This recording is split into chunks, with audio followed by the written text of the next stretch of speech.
Hi everyone, and welcome back to Behind the Numbers. I'm Dave Bookbinder, and I'm a Senior Director at CFGI.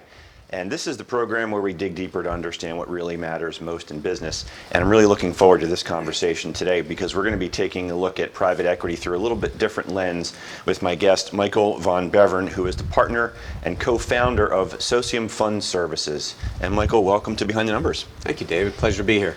Great to have you. Why don't you tell the audience a little bit about who you are and a little bit about your firm? Sure. Well, Michael von Bevern, co-founder and CEO of Socium Fund Services. We are headquartered in Short Hills, New Jersey. Woman-owned, employee-owned, 4-year-old company. We're a fund administrator, so we work primarily with private equity, venture capital, and real estate funds. We have a little special niche in private credit, but being a fund administrator, what that means is we essentially work with private equity managers to do their sort of middle and back office work. Okay. And let's explain for the audience who may not be familiar with what that really entails. Let's get into that just a little bit. What does that really mean? Sure. As a fund administrator, we work with the fund manager to onboard their investors, to make sure that their investors fill out their documents correctly when they're subscribing into funds. We perform anti-money laundering on the money that's being subscribed into the fund. We help the manager execute trades and deals if they need our help. And then ultimately we create books and records for the fund that will drive the official NAV calculation, the net asset value calculation that is what the investor is most concerned about. Yeah, one of the things that struck me there was you mentioned anti-money laundering. Talk a little bit about that.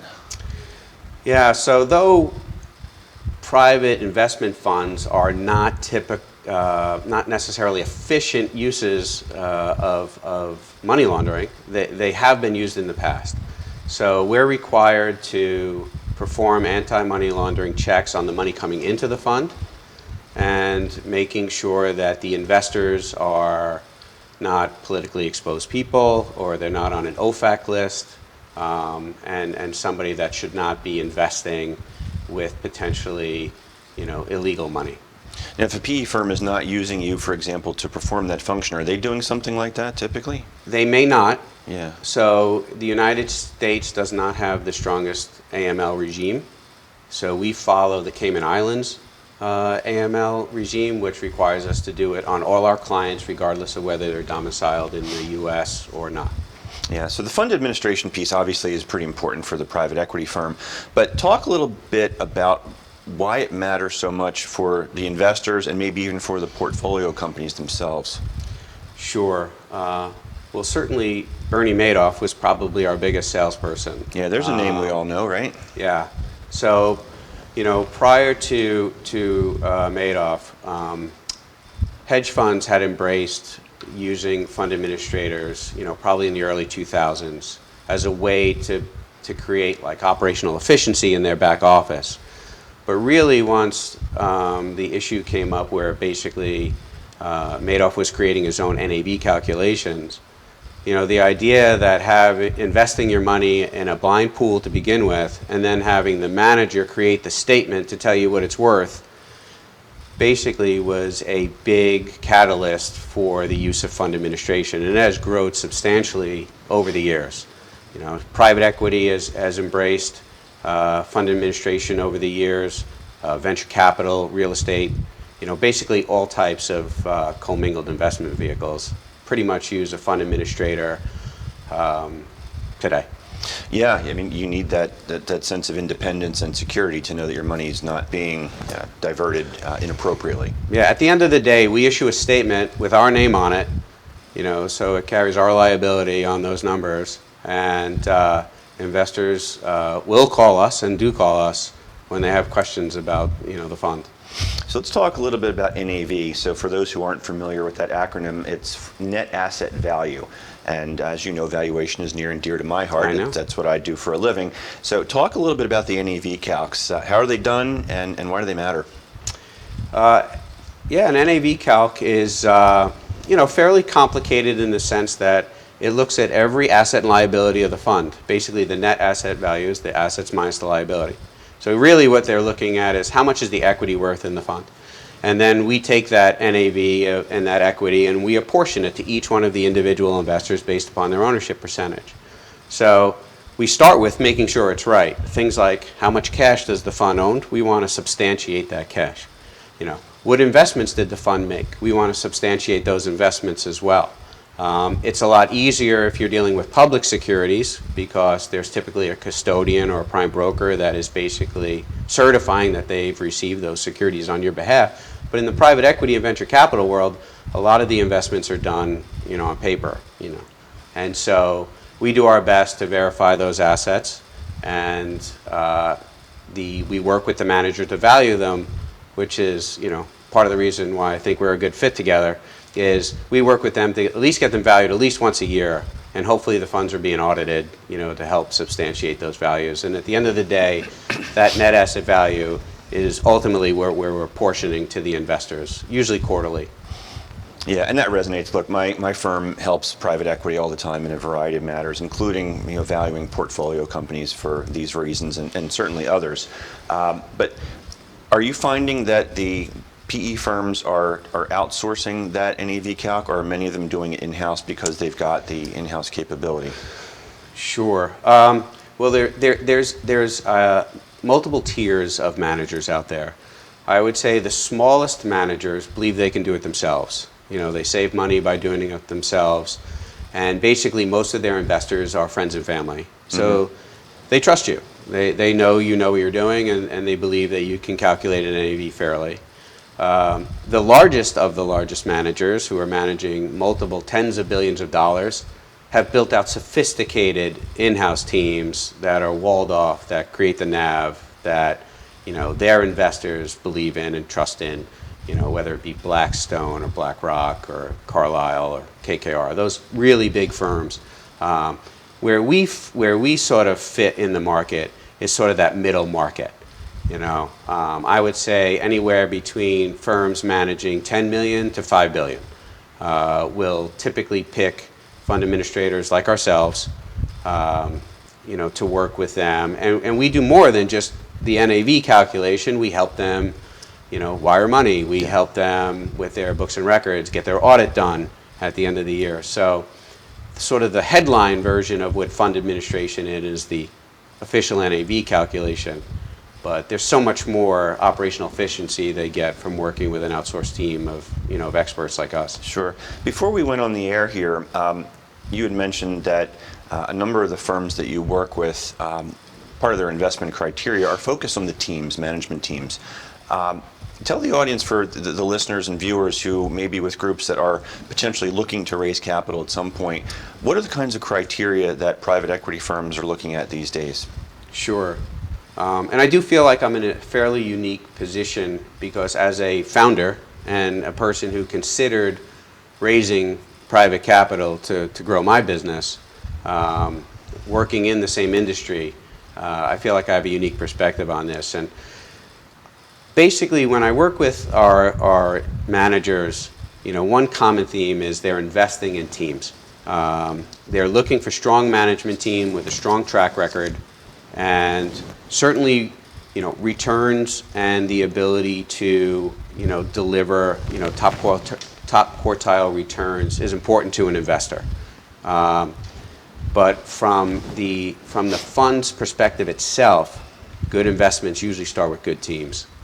Seasoned individuals who are motivated and aligned with the type of private equity fund.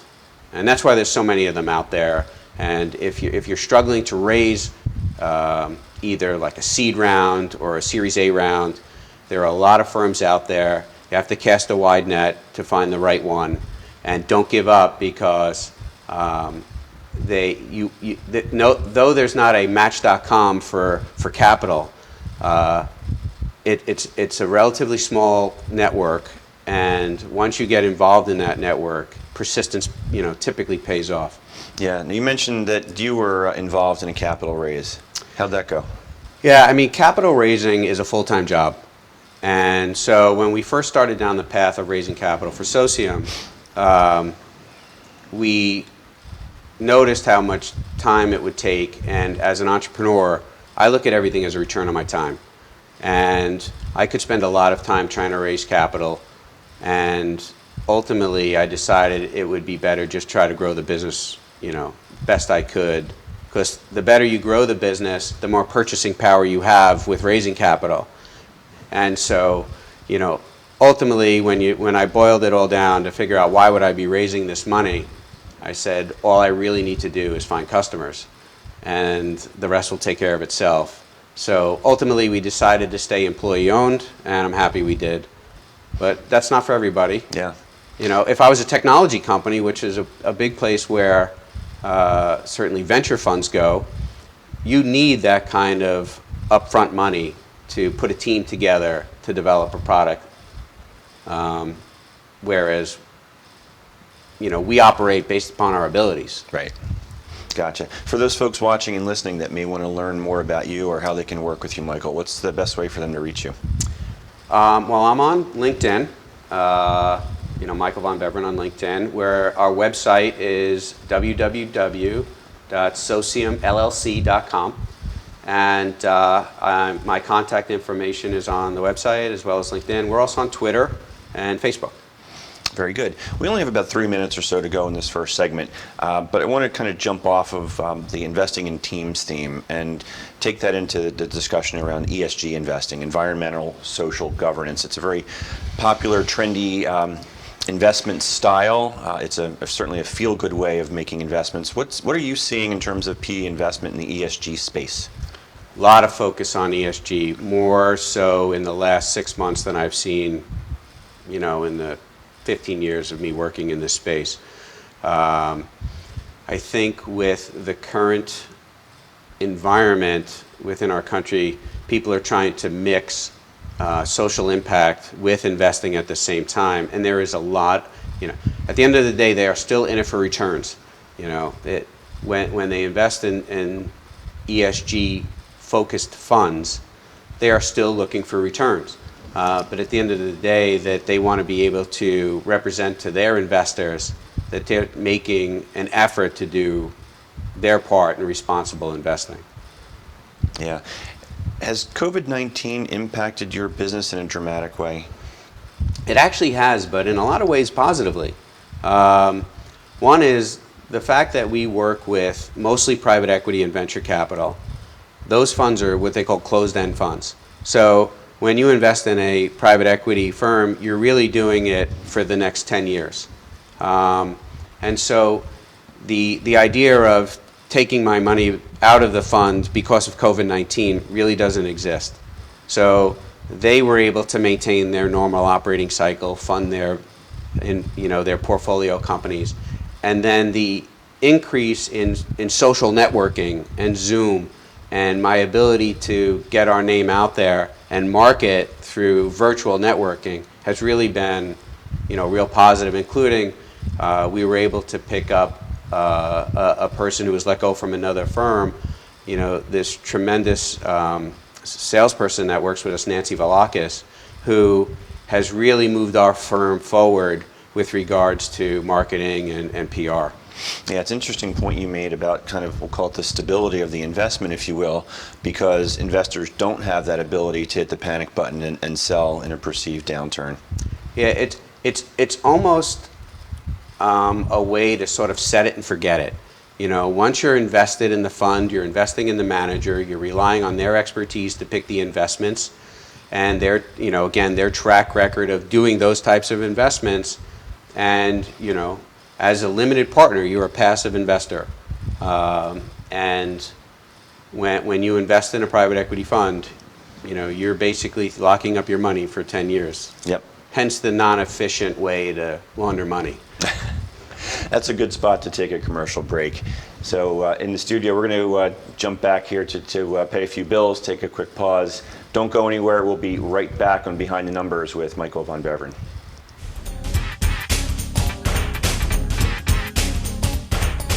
Shelter dogs aren't broken. They've simply experienced more life. If they were human, we would call them wise. They would be the ones with tales to tell and stories to write, the ones dealt a bad hand who responded with courage. Do not pity a shelter dog. Adopt one.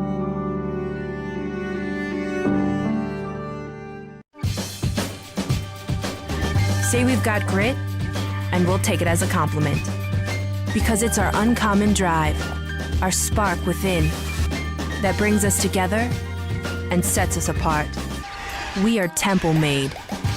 And when others take shortcuts, when others take breaks, when others take the easy way, we take charge.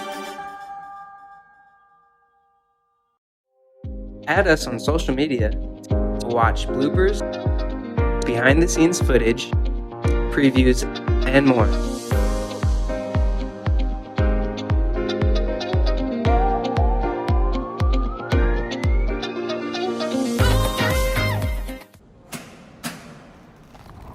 I work 13 hours a day, 6 days a week. So when I'm off the clock, I gotta get stuff done. So when I need a snack, I need something healthy, tasty, and easy to eat. Like wonderful pistachios without the shells. They're protein-powered, delicious, and great on the go. And that's perfect for me. Thanks, Liz. A woman without a lot of time. Whether you're a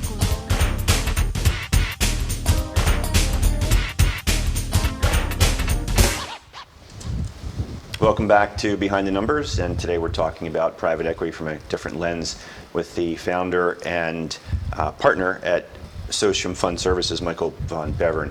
And Michael, in the first segment, we alluded to a couple of the ideas of investment themes that PE funds may look for. We talked about investing in teams, but I'm going to put you on the spot here a little bit.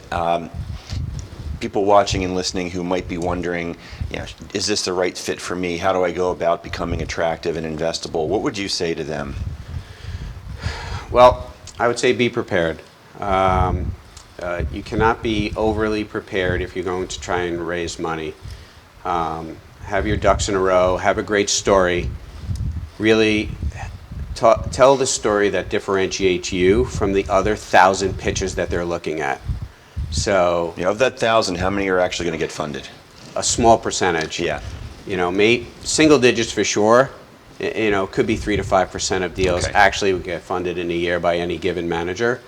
And so therefore, when you have that opportunity to raise money, you have to take advantage of it. And I think I told you at one point that we were talking with a private equity firm, and they gave me one opportunity to come and meet with them and pitch our story. And it happened to be the day my son was graduating high school, and I asked them to reschedule, and they said no. And so I didn't go, and it didn't happen. Mm-hmm. And so you do have to be ready. It's a full-time job, and you have your ducks in a row. Your pitch book has to be solid. It really has to emphasize what makes you special and how you're going to make money for them. Yeah, so many firms, from my lens in the valuation profession, so many firms are trying to articulate their secret sauce and their key differentiating factors, but when everybody's out there saying the same thing about what makes them different, it kind of gets lost in the noise. Have you seen any examples of really good differentiating factors? Sure. One of the nice things that I've seen that's helped people raise money is to have real life case studies.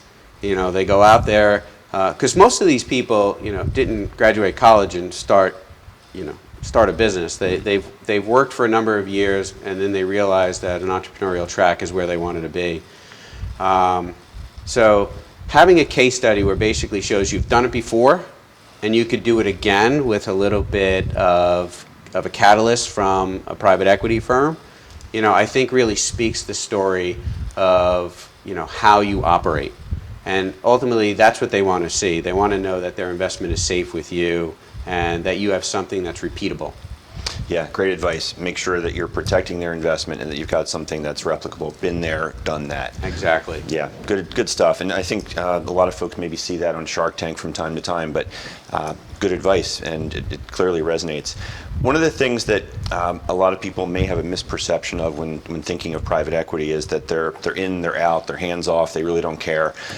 We both work with private equity, and you mentioned something about PE being relationship driven, and I wanted to give you opportunity to potentially bust a few myths here as people have that misperception. You want to talk about the emphasis on relationships in private equity? Sure. I mean, from my point of view, private equity is extremely relationship driven. From selecting their service providers like us, their law firm, their accounting firm.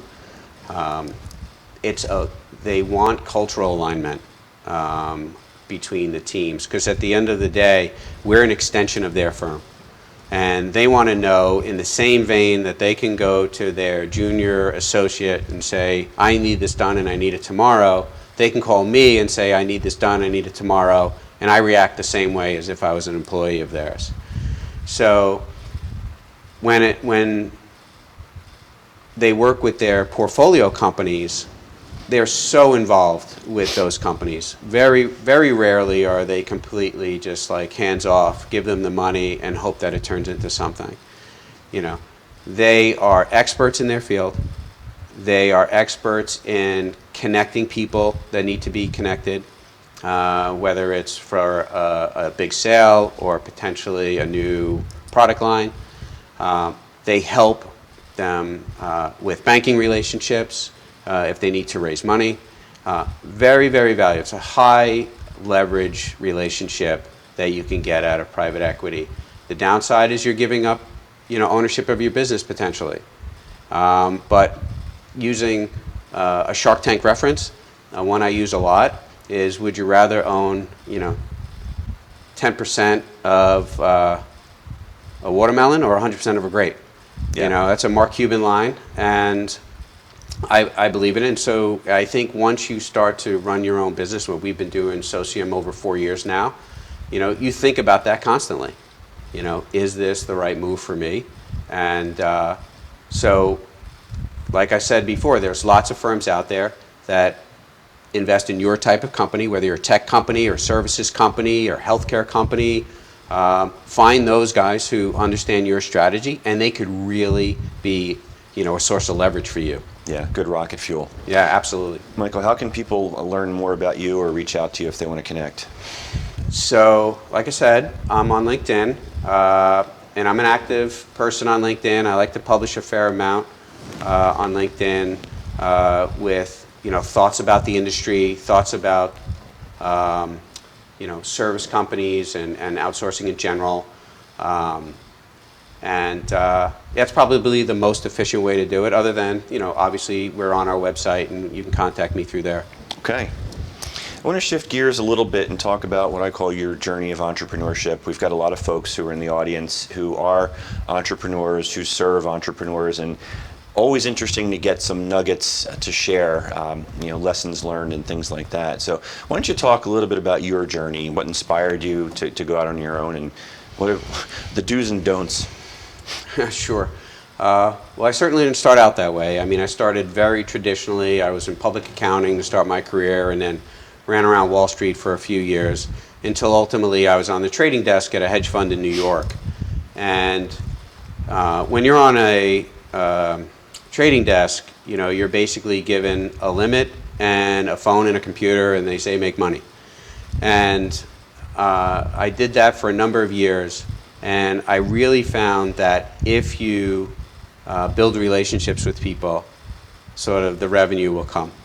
And I really enjoyed building those relationships. Then, unfortunately, during the great financial crisis, that hedge fund went under. And with looking at the prospects across Wall Street, somebody gave me a call and asked me about would I be interested in a fund administrator. At the time, I really didn't know much about them. I knew our fund had one, and we just didn't like them. But